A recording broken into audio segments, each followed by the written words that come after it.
This week's episode is all about avoiding the top 3 mistakes that I see in planning and executing your gap year. So in order to be successful, you've got to overcome these things, and that's why the Canadian Gap Year Association has the Gap Year Gameplan. This is a year-long resource and support system and community of people and community of experts that are there to help guide you at every step of the journey on your gap year.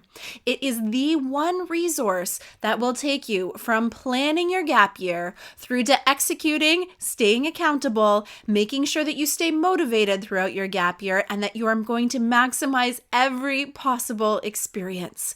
Not only that, we will take you through to the end and help you translate your gap year experience into scholarship applications, job applications, or even applying to different schools. So it really is your one-stop resource for everything gap year. Now, we are currently opening the doors to folks at the time of this recording that we would love to see you come in for spring of 2021 to come into this program and set yourself up for success. If this is something that interests you, you can head to cangap.ca/gameplan, and that will take you to our website to get on the list for this year. We would love to see you inside, so check that out. And now take a listen to our top 3 mistakes that we want you to avoid on your gap year.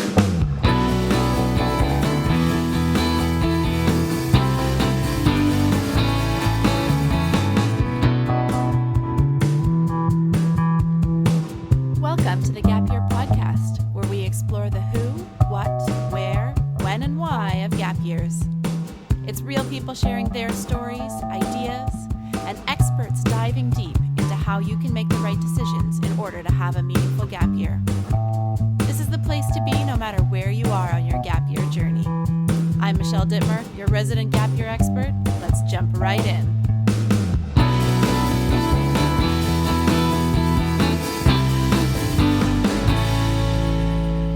Hey there, and welcome to the Gap Year Podcast. My name is Michelle Dittmer, and I am your host and gap year expert. Today's episode is not to be missed because what I see again and again is the same common mistakes coming up when folks are working through their gap year. And I wanted to put it into an episode to help you figure out how to avoid these pitfalls, how to learn from other people's experience so that you have a really positive gap year. So I'm going to talk to you about the top 3 mistakes that I see and what are some of the things we can do to get around those mistakes. So let's get right into it. Let's not waste any time today. The first thing that I see is that folks are not planning adequately for their gap year. Now, when I say planning adequately, that doesn't necessarily mean that they don't have a plan, but it's not necessarily a coordinated plan. They didn't think through it in a good series of thoughts. They just kind of came up with a bunch of ideas, stuck them down on paper, and hope for the best. And if we can use the analogy of learning another skill, maybe like learning how to play the guitar, there's some strategy that goes into learning to play the guitar. But if you don't know what that strategy is, do you start by buying a guitar, or do you learn to read sheet music? Do you learn how to play individual notes or chords or scales or songs? And there is a right or wrong way to do it. You could do it any number of ways, but there is a more efficient way to do it. So you could pick up that guitar and just fiddle around with it and be self-taught and take the long road there, or you can jump in and find some sort of system that exists to help you in that learning process. And that's very similar to gap year planning. A lot of people, when they're thinking about planning, they don't know where to start. They don't know how to start this process. And so the very first thing they'll do is they'll jump into Google and they'll Google gap year programs. Now, this is probably something that you've done and maybe even how you stumbled across this podcast, but that's not the place to start. I would say 90% of people probably start right there by Googling it, but because we have this tendency to think that Google has all of the answers. Now, the reality is Google does have all the answers, but we as the user need to know what to ask it in order to find those answers. So Googling gap year programs would be the same as Googling Canadian universities. It's not going to help you on your particular journey. The information that come back will for sure be about universities or about gap years, but it's not necessarily stuff that you need as an individual. So really you need to back it up and you need to really start with looking at what are your individual goals for your gap year. And once you have those goals defined, then you can start to look and search for those opportunities that will help you to meet those goals. Now, if gap year goal setting is a bizarre topic for you, it's something you need to consider because having a purposeful gap year where you're not just sitting on the couch or where you're not just letting the time slip by is one of the biggest challenges. You need to have those goals defined so you know what you're working towards on this year so that you know that you can make it meaningful and purposeful. So setting those goals is something that is critical to planning really, really well. Now, when you're planning, you also want to make sure that you are not missing out on any of those really important things that happen on your gap year. And some people don't know what they are. They just kind of plunk the dates of maybe a trip or maybe a course they want to take. They just plunk them on there and they can end up missing some pretty key elements to the gap year planning process. So I'm thinking about things like the dates for reapplying to post-secondary if you didn't have a deferral, or people looking to have a particular experience that has a price tag attached with it and thinking they're going to have enough money, but maybe they don't before the time that deposit is due. Making sure that you got proper insurance. So there's lots of little intricacies that folks sometimes overlook when they're thinking about planning their gap year. And this is natural because it's the first time that a lot of students and parents are planning for something that is completely unstructured. And that can be very overwhelming. There's lots of little nuanced things that we can forget to look at if it's not part of what we do. And that's why the Canadian Gap Year Association is here to help you with all of those things that once we mention them, you're like, oh, of course.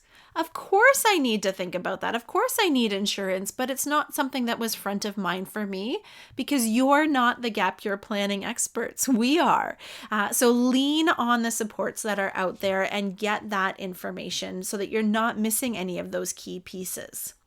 And the reality is that there's no class or instruction booklet or template that you can use to plan your gap year because it is so incredibly individual.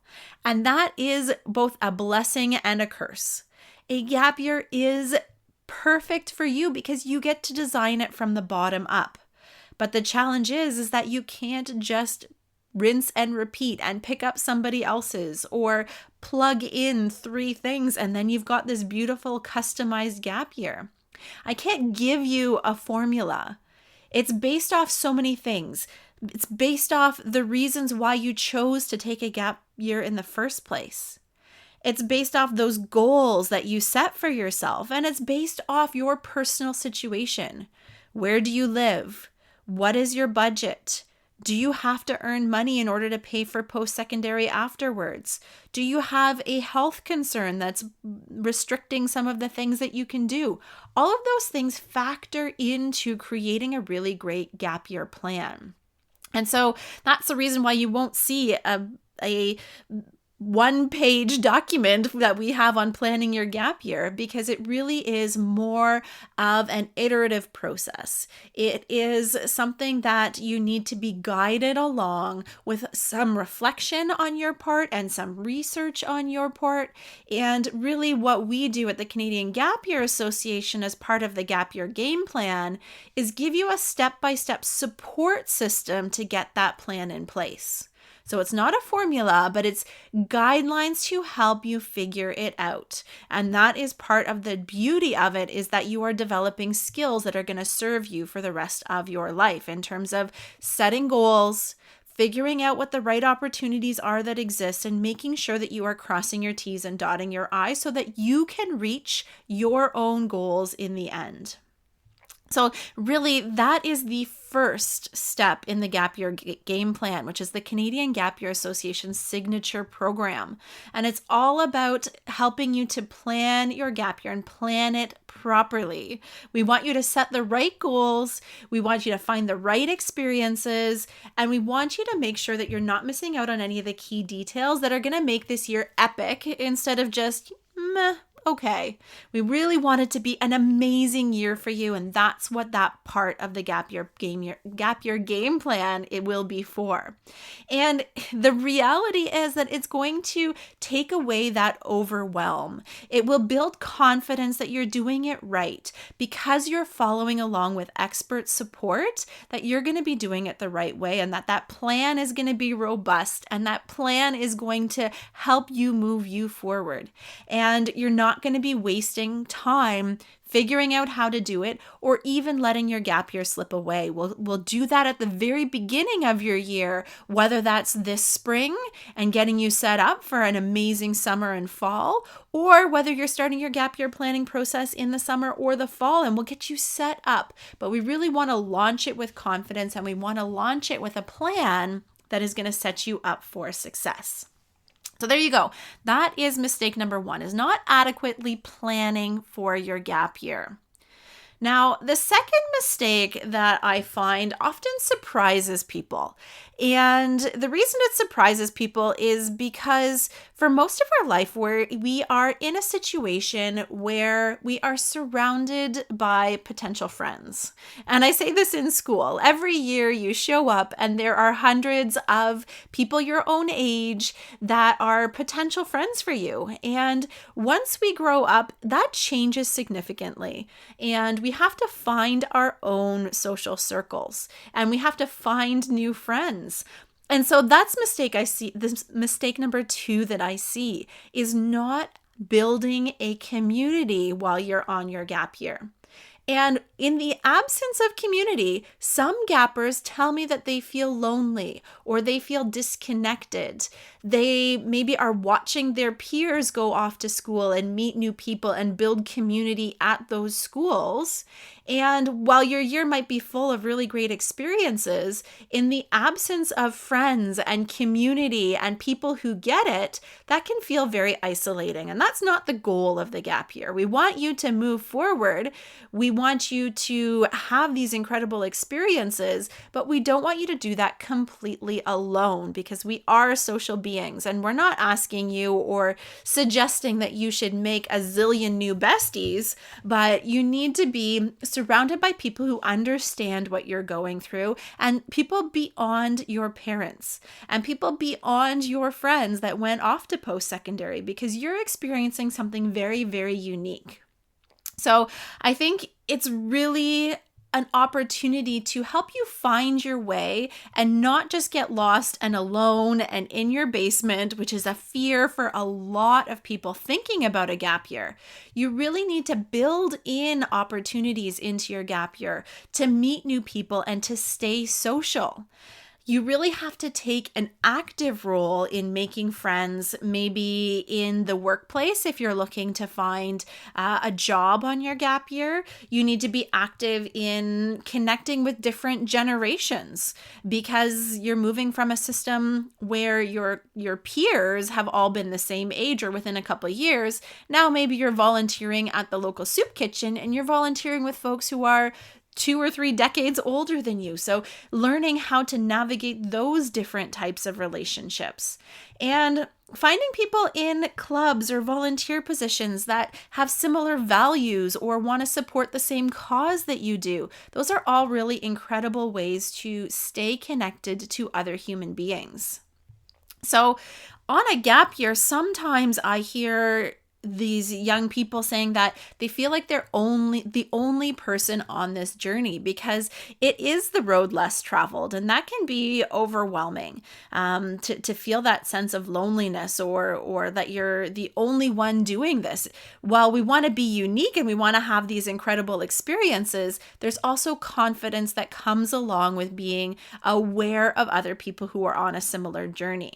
So in reality, there are tons of people taking gap years, but there just hasn't historically been a place where they all come together and they all connect. And so that's what the Gap Year Game Plan does, is it brings people together. These are people who get it.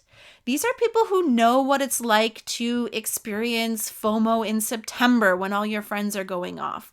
But they also know what it's like to have friends that are completely jealous of the amazing experiences you're having, whether it's skydiving or traveling or an incredible internship or starting your own business. These are all things that people on a gap year will innately understand because they're living it. These are people that know the struggles of living at home, or if you move out, the struggles of being homesick if you're somewhere else. These people are people that can recommend that spot on podcast or book or Instagram account. These are your people. And really, peer support is so critical to having a successful gap year. But it's hard to find this group of people. It really is so central to the Gap Year Game Plan because we want you to be surrounded by like-minded people. We want you to commiserate when things are not going so well, but we also want you to celebrate each other when things are going amazing. There is so much going on in the world, and even me as a gap year expert, I don't know all of these things that are happening. But when you're surrounded in a community of people who are all looking for these incredible opportunities, there's going to be some incredible peer-to-peer sharing about all of the opportunities that exist out there. I have had the privilege of watching students on their gap year come together and reach out to each other for advice, for support, and some really beautiful friendships have emerged. This was before COVID, I had a group of individuals who were all traveling to Australia together, or all traveling to Australia, and they ended up meeting up in country. And it was really powerful to see the community that came through that. And even during COVID, I have seen gappers meet virtually and then actually set up exchanges between provinces within Canada. So they both knew they were on a gap year. They both wanted to travel to each other's cities. And in order to make it financially viable, they actually coordinated to be able to live with each other's family for a little while. So really remarkable things can happen when you have a group of peers who get it, who support you and become your community. So you're not living half in missing out or feeling like you're missing out on post-secondary with your high school friends, but you can be fully surrounded by people who get it and who are going to support you. So those are number 1 and number 2. So not planning adequately and then not building in opportunities to have a really solid community to support you. The third and last one is a lack of accountability. We know that you want to make the most out of your gap year. We know that you don't want to waste your time. We know that at the end of your year, we don't want you to sit back and say, man, I really, really missed out. I could have done so much more with my time. And that's what people feel when they don't have a system of accountability built in. It's really, really hard to go from a system of being in school where we have things that we're working towards. We're working towards the end of a unit or the end of a test or the end of a semester. We have these markers that are built in the system that we're used to being in. And then we step out of that into a gap year, and all of a sudden we have this limitless freedom, and we're responsible for our own day-to-day actions. We're responsible for being motivated and organized and working towards these goals that we've created for ourselves. And no matter how motivated and organized you are, there are guaranteed to be days when you lose your way, when you lose that motivation and you don't feel like you are making the most of your time. So you really need to know what you're working towards. And that goes back towards the goal setting that we focused on, that crucial part in planning your gap year. And the very first thing we do inside the Gap Year Game Plan is go back to those goals. What are you working towards? And what are the milestones along the way that will show you that you are getting closer to achieving that goal? So I think it's really, really important to do that. And it's important to have other milestones along the way. The Gap Year Game Plan has come up with 7 different pillars, as an example, that you can work towards so that you can see that you're making progress, that you can see you're advancing yourself, and that when you're lacking motivation, you can tap into the resources we have that are going to help you achieve those 7 pillars. So it is not only a framework for your year that's going to give you structure and give you incremental goals to work through, all those milestones, but we actually award badges to show that you are learning and that you are growing during this otherwise unstructured time that can sometimes seem like a void if you don't have that accountability built in. But all of this is done at your own pace because this is your year. You get to craft and choose how much time you want to spend on every element of your gap year. So it's not overly structured because you're responsible for that, but having those milestones is going to allow you to chart your progress and to make sure you feel like you're moving towards something. On your gap year, there are no bells or semesters or tests. There's just guideposts that you can set for yourself so you can measure yourself to make sure you're maximizing your time, and that you're not just letting things slip through, and that you're going to have something at the end of the year that you are extremely proud of. And in the Gap Year Game Plan, we go back to those goals and we reevaluate them, and we are continually figuring out how are we moving ourselves forward and how is that setting us up for success in the future. So I mentioned that we have these 7 pillars, which you might be curious about what they are. So the first pillar is gap year planning. Like I said, that's the very, very first thing we start with, from goal setting through to finding the right experiences to structuring your year so that it will be a success. So that's pillar number 1. Number 2 is self-discovery. Who am I? What are my values? How do I show up in the world? How do other people perceive me? How do I want to be perceived? Am I living out my values? All of those things are so important. So planning, self-awareness, who am I? The third pillar is my wellness. Looking at all of the elements of holistic wellness. How are you going to make sure that you show up as your best version of yourself? What are the things you need in your life to be physically and mentally well so that you can tackle all those challenges that come by, so that you can be resilient? It's one thing to say, be resilient. It's another to know all of the tools you have in your tool belt to help you be well, no matter what the circumstances surrounding you. Pillar number 4 is my future. This is all part of the gap year process, is figuring out who you are, what you want to be, what direction you want to go, and what are the steps that you need to take to get there. So in my future, we look at future educational pathways or career pathways in really fun ways because we want to know where we're heading next after our gap year. Pillar number 5 is my finances, and what is our relationship with money? I think this is something that we can all acknowledge is not terribly well taught in high school, and it's something that we all need in order to survive. So what is your relationship with money? And then how are you going to be financially well? How are you going to have the money that you need in order to live the life that you want to live? So we look at your personal finances.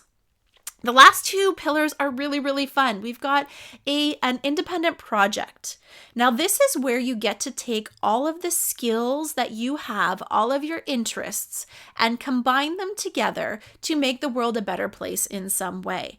And it needs to focus on one of the UN Sustainable Development Goals. Now, these are goals for the betterment of humanity and of our planet. And there is something I can guarantee in those UN Sustainable Development Goals that will appeal to you. So we have seen some incredible projects materialize out of this. And then the final pillar is mentorship. Finding a guide, finding a coach, finding a mentor, somebody out there, maybe they're part of your life right now and you want to include them in a more formal way, or maybe you're going to be reaching out and finding somebody completely new, but somebody who can act as a guide in your life, somebody who has a little more life experience than you, and that's going to help you get clarity on all of those other pillars and show up in how to make you feel happy and healthy and successful in your life. So there you go, the 7 pillars: your gap year planning, who am I in your identity, your holistic wellness, your future, your personal finances, an independent project, and finding a mentor. So those are really, really great guidelines or guideposts or checkpoints along the way that you can see yourself growing and learning, and really great ways to frame your gap year. So whether or not you choose to be part of the Gap Year Game Plan, you really need to build in those markers along the way to show yourself that you're progressing so that you can see the amazing growth that is happening. We don't want you to end up at the end of your year feeling like it was a waste of time. And having those markers and that accountability along the way is going to be so crucial.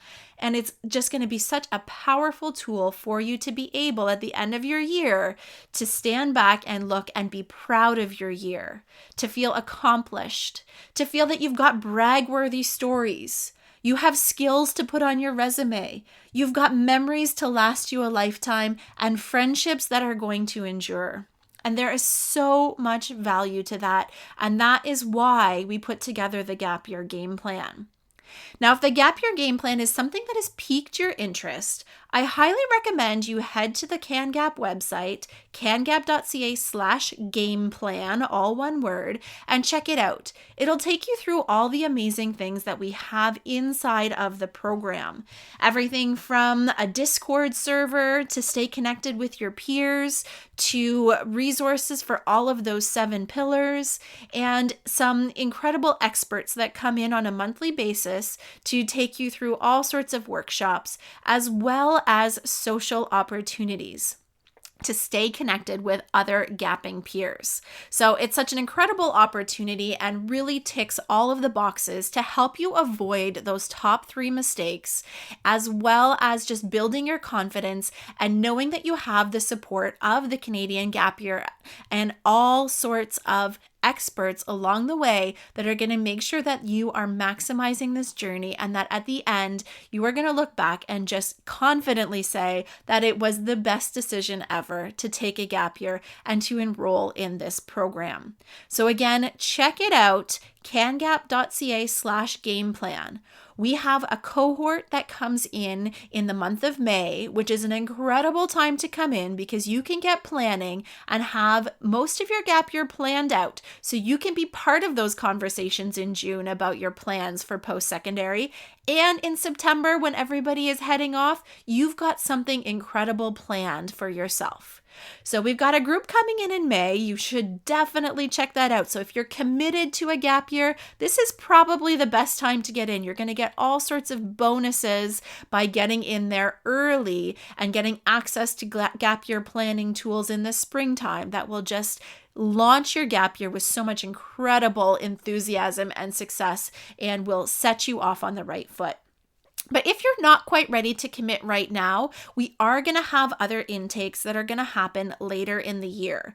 Now, the challenge with that is that you will miss out on all of that extra bonus material coming in the spring, and you will be a little bit later in your gap year planning process. So instead of having that plan under your belt and ready to execute, you will have to start at the beginning of that with that gap year planning process. So whether you're starting with us in May or you're starting with us in the fall, we would love to have you there because it is such an incredible resource that will be there to help you on that journey. So head to Gap Year or cangap.ca/gameplan to get all of those details.